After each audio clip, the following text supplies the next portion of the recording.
Kalau marketnya sudah ada, baru edukasi, Pak. Jangan dibalik. Ya kalian harus cross check ulang sih, bener nggak sayurnya diambil. Kalau memang janjinya diambil ya buat MOU. Kalau nggak mau buat MOU nggak usah bermitra.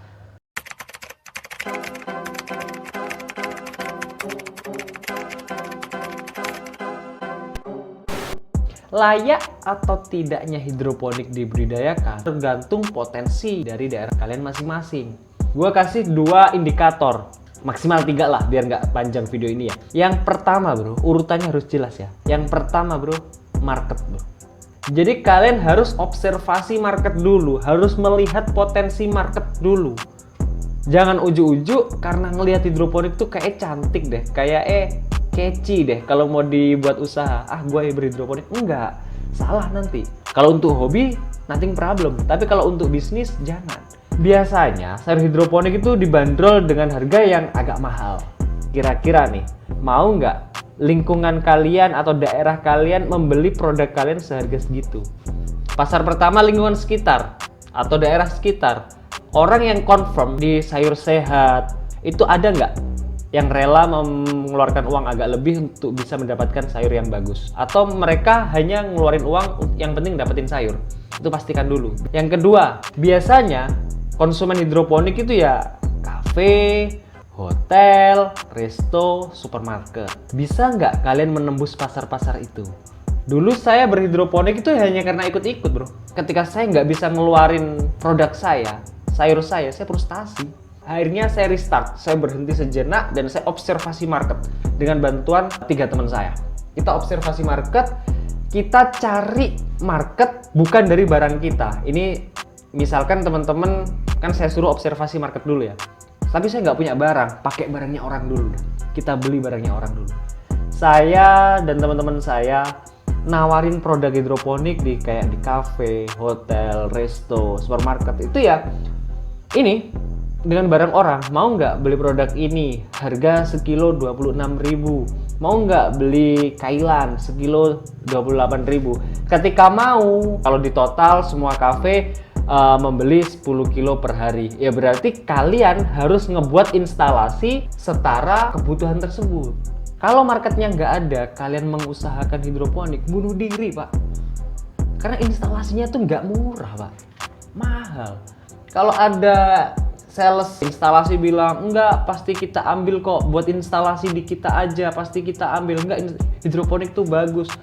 Ya kalian harus cross check ulang sih, bener nggak sayurnya diambil. Kalau memang janjinya diambil ya buat MOU, kalau nggak mau buat MOU nggak usah bermitra. Yang pertama saya observasi market pak. Kalau marketnya sudah ada, baru edukasi pak, jangan dibalik. Misalnya nih, edukasi dulu, kita udah effort ngebuat instalasinya, kita udah effort belajar bener-bener dari hulu sampai ke hilir. Ternyata pas waktu kita memproduksi sayuran hidroponik, nggak ada marketnya, kan amsyong, kan kasihan gitu loh. Jadi observasi market, perjelas dulu marketnya, baru edukasi. Dulu awalnya pak, belajar hidroponik dan mendirikan kebun hidroponik full YouTube pak. Menggunakan nutrisi beli, menggunakan rock wool, menggunakan rakit apung, sampai di titik saya sudah nggak bisa ngejual satu kebun saya karena saya nggak punya market pak. Jadi setelah Desember kita nggak produksi, malah ngejual produk orang. Jadi saya waktu itu ngambil produk punya temen selada, kita tawarin ke kafe, resto, hotel, dan pengepul gitu. Kita tawarin pak, demi memperjelas market pak. Sembari saya terus ngirim ini sayur di customer saya juga belajar. Belajarnya bukan hanya sekedar belajar yang penting bisa numbuhin hidroponik, enggak pak. Dari hulu sampai ke hilir, benih yang bagus apa, benih yang sesuai apa. Kalau kalian tinggal di luar Jawa misalnya, terus kalian beli nutrisi di Jawa pakai ongkir, pakai ekspedisi, pak, yakin pak, HPP kalian terlalu tinggi pak. Kalian nggak akan bisa bersaing. Nanti ketika hidroponik yang lain dengan knowledge yang bagus bisa ngejual produk hidroponik kualitas bagus tetapi harganya murah, kalian teriak-teriak, ngerusak harga. padahal kalian sendiri yang nggak kompetitif. Market jelas, belajar harus jelas. Daripada berinvestasi membeli nutrisi orang lain ya, menurut saya berinvestasi belajar Pak, ngebuat nutrisi Pak. Ini for information ya. Di kebun saya tuh kalau nanam selada bohemia itu kurang bagus Pak. Tapi kalau nanam selada lilibel, terus caipira, RZ Johnson itu bagus Pak. Saya harus benar-benar tahu luar dalamnya benih yang sesuai di daerah saya apa. Nutrisi juga begitu Pak. Kalau pakai caipira nutrisinya pakai yang mana, pakai RZ nutrisinya pakai yang mana, pakcoy itu nutrisinya pakai apa, ya harus tahu Pak.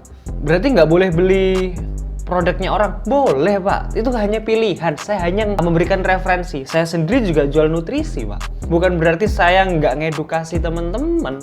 Tetap kalau mau belajar silahkan. Atau teman-teman pengen belajar juga racik nutrisi, komen dong. Kalau nanti yang komen banyak, saya ajari deh cara ngeracik nutrisi macam-macam tanaman. Sebetulnya tuh ya nutrisi tanaman tuh ya komposisinya aja yang berbeda Pak. Kalau unsurnya ya sama 13 unsur.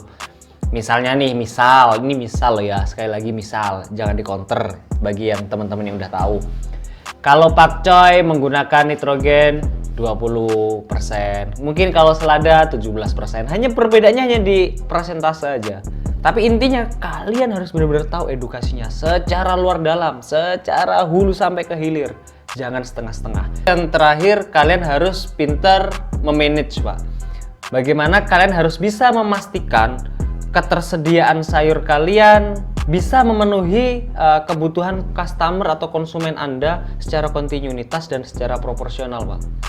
Dan kalau misalkan di tengah-tengah kok ada kendala, misalkan busuk akar, mata kodok, terus kayak tanaman mati tiba-tiba, ya kalian harus mengorbankan waktu kalian atau bahkan finansial kalian untuk ngambil sayuran orang lain. Yang penting customer kalian nggak kabur. Jadi selain manajerial juga loyalitas Pak. Kalau semua aspek itu sudah terpenuhi, kalian wajib untuk memulai hidroponik sebagai bisnis Pak.